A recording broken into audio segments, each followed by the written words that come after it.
My name is Paul Shelley, and welcome to TheAstroHistorian. This is a channel dedicated to exploring and explaining the lore of sci-fi and space universes and discussing their impact. Today we'll be looking at the universe of Squadron 42 and the big guns of the UEE Navy, the capital-class vessels of humanity. First of all, note that this is going to be a general overview as it is a game in development, so the stats listed here will likely change between the making of this video and their eventual release, which means I'll probably go over this again in the future as more information is revealed. Evergreen content, baby. I have covered many of these ships before in standalone episodes, which I will also link when talking about said ship for those interested. Let's start with the smallest of the capital ships of the UEE, the torpedo corvette known as the RSI Polaris. The Polaris is one of the latest capital ships of the UEE Navy, having been greenlit in the aftermath of the attack on Vega II and the start of the Vandal War in 2945. As a result, it doesn't have much history. What we do know is that for its relatively small 155-meter length, it packs quite the punch, at the fraction of the cost of its larger cousins. It's armed with 6 size 4 turrets, 5 manned and 1 remote, a size 5 turret, 32 size 3 missiles, and up to 38 size 10 capital killer torpedoes. All of this firepower is wrapped up in a sleek and fast frame, with 2 main and 4 auxiliary thrusters powered by a capital class power plant, which runs the length of the ship. On top of that, it can even support a single fighter for everything from force multiplication to survey capabilities. The ship's main purpose was to have an impressive firepower with a very small crew complement requirements, 6 to 14 at the time of this writing, thus reducing the cost of patrolling systems internally to aid local security, militia, or the advocacy in keeping the peace, while also allowing for a swift torpedo boat to be able to hold its own against Vandal fighters and subcaps while taking on larger targets. It is more than likely that the Polaris will act as a forward screen, augmented by patrol and gunships like the Hammerhead and the Perseus to help clear out smaller cap and subcap ships while serving in fleets. However, it's clear this ship's main job is, and will likely remain, homeland defense. The next ship is the Aegis Idris frigate.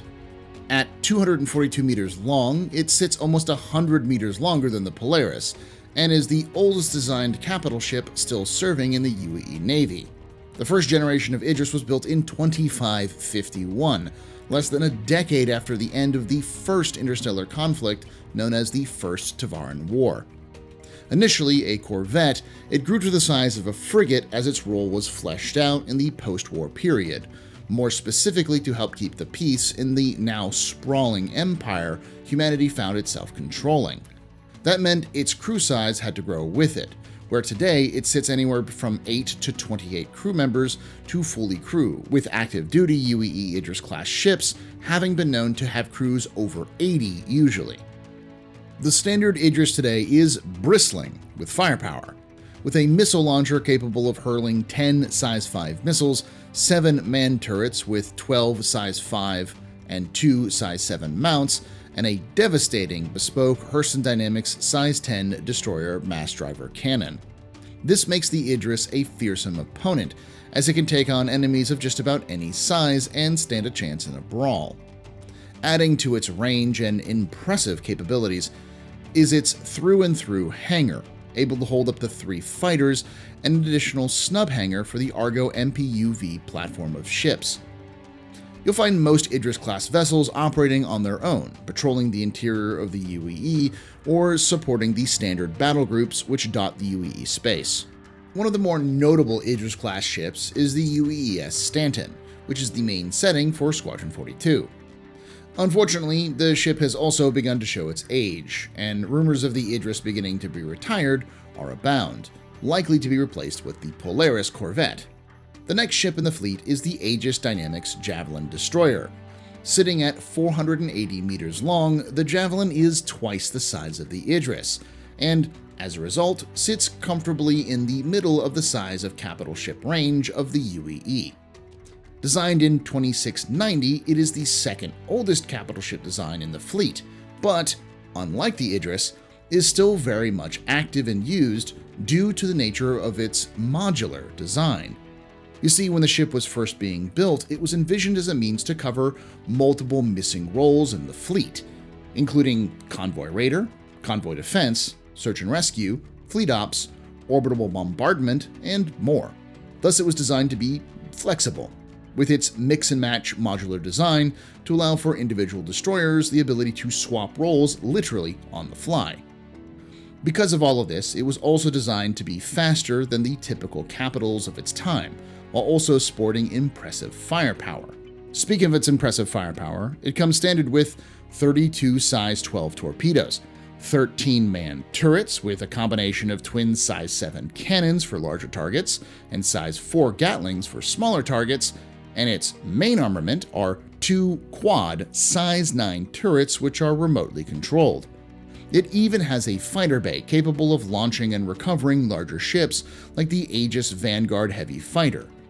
All in all, the larger size and more impressive armament of the Javelin make it the more desired combat ship of the UEE Navy over the Idris, meaning it often accompanies one or more Idris frigates into hostile zones when the UEE Navy feels it needs to have a suitable show of force, but for the fraction of the cost of sending an entire battle group. However, it has some drawbacks compared to the smaller ships of the fleet.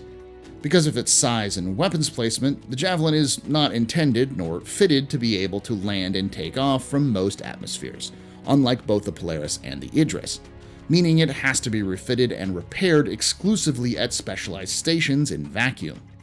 Its crew complement is also problematic, with the crew size of 12 to 80, likely not counting multiple shifts, which would put the crew size around 160 typically, much higher than both smaller capital ships. Because of all these factors, Javelins are found in a variety of roles like systems defense, patrol, rapid response, and serving as transport and carrier escorts, though often in smaller numbers than the Idris-class ships. One of the more famous Javelins in game is the UES Warhammer, currently stationed at Imperial Naval Station Jericho in the Stanton system. The Warhammer famously took part in the Fall of Caliban, where it fired its weapons for so long to keep the Vandal at bay while ensuring the evacuation of civilians that gunners reported their sweat was instantly evaporating. The heat buildup of the fight was actually so intense that it warped the superstructure of the ship, resulting in future upgrades to improve the heat management of the Javelin-class ships.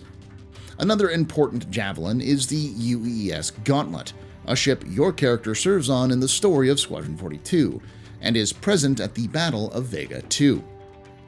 The next class of ship is actually a bit of a mystery. We have seen two versions of this ship in footage for Squadron 42, one looking like a cruiser or battle cruiser, and the other one that looks like an escort carrier. Both seem to be derived from the Bengal class carrier, which we will discuss later, but are smaller in size. We know of the UES Integrity in recent lore, which is classified as a cruiser and was active at the Battle of Vega. Thus, for the lack of a better name, we'll call this ship the RSI Integrity class cruiser. From what we can see, it's similar in design to the Bengal, but smaller, replacing the flight decks for what look like 3 separate size 12 bearing shipbuster railgun turrets. These railguns are some of the most devastating weapons humanity has ever created, capable of firing super dense projectiles at incredible speeds. Each individual railgun is said to be capable of coring a cruiser with a single shot. That would make the Integrity class one of the most dangerous capital ships active in the UEE Navy, likely capable of taking on most capital ships we know of in the game's universe. The other mystery ship doesn't have any references in lore, though some have suspected it to be the new and improved Pegasus Escort Carrier. There is evidence that the old design of the Pegasus is still canon though, and possibly still in service. So this is likely a brand new carrier, but is also likely classified as an escort carrier, which can be confusing since that's also what the Pegasus is. From what we can see, it seems to lack a lot of firepower of its twin cruiser variant, though it's also built off the design of the Bengal and contains at least one sort of runway hangar area. With that said, let's look at the other RSI escort carrier in the UEE Navy, the Pegasus class. This ship is described as the Empire's premier small carrier, capable of supporting operations of up to 32 starfighters far from supply lines. Typically, it will accommodate 16 Hornets and 16 Gladiators, but the fighter groups can be tailored to missions as demanded. In addition to the fighters, there are also 2 Argo MPUVs. It seems to have 8 turrets similar to the Javelin, making them twin-size 7s with additional twin-size 4 Gatlings for smaller targets. The Pegasus is sometimes used as a command center for a flight squadron. Its repair bays and accommodations are able to support those on board during long-term missions. In addition to providing protective escort for ship convoys, Pegasuses are used for fighter transportation, fleet support, and hunter-killer missions. The only Pegasus known to exist is the UEES Chimera, a ship Randall Graves served on when he was in the UEE Navy. Next, we'll talk about the Queen of the Fleet, the mighty fleet carrier, the RSI Bengal. Sitting at almost a kilometer in length, with a crew of at least 476, this behemoth of the UEE Navy is the centerpiece of almost every fleet. There, it seems to serve a dual role as carrier, with its support of multiple squadrons of fighters and bombers, including being capable of carrying the large, heavy Aegis Retaliator bombers, and battleship, with its quad turret of size 12 bearing shipbuster railguns, alongside over 50 manned and remote turrets ranging from size 6 to size 9. It has 2 whole decks dedicated to just storing and launching smaller craft, with enough space to park an Idris inside, though the entrance to this deck isn't large enough to allow the Idris to get in.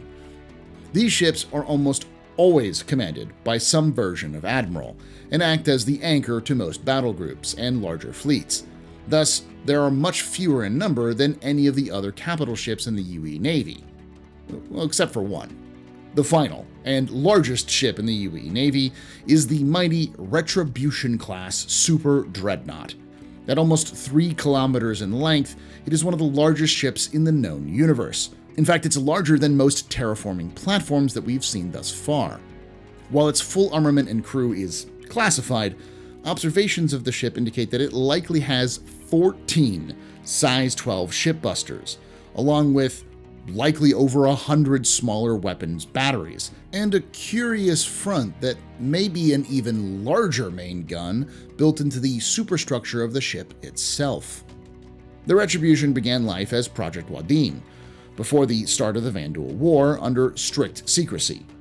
Due to financial problems, the construction of the ship was initially delayed, though in 2943 the superstructure was almost completed.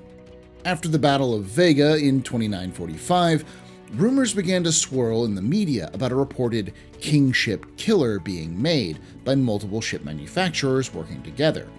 Sometime in 2946, the ship was officially announced and assigned to the 65th Battle Group and participated in the Battle of Oberon, though it didn't see much, if any, conflict. The Retribution seems to be the culmination of UEE's study of Vanduul ships and culture to build a ship specifically to counter the feared Vanduul kingship. It is the unrivaled empress of the fleet, though it has yet to see pitched combat against the Vanduul. When it does, it's clear its main role is to tackle the heavy Vanduul kingships in order to annihilate it and cause the remaining Vanduul to flee or become disorganized. Like any fleet, each of the capital ships of the UEE Navy have their role to play. Most perform them well, though a few are beginning to show their age. Still, each one continues to serve admirably in the current struggle against the Vanduul and other more human belligerents, acting as the tip of the sword and the bulwark of the shield of humanity in the 30th century. I'd like to thank you for watching, and if you enjoyed what you watched, please hit that follow button, subscribe for more content, and hit that little bell icon to be notified when these release. I'd also like to thank those on screen now for supporting the channel financially. If you want to throw in a few credits, think about becoming a member on YouTube. And if you want a bit more for your contributions, join the Ko-fi or Patreon. Patreons and Ko-fi members get early, ad-free access to all videos, including exclusive early access to my long-running Complete History of Star Citizen lore series. Check those out now in the top right if you want to know what you're getting. Now, I want to hear your thoughts on this and any other lore topics in the comments below.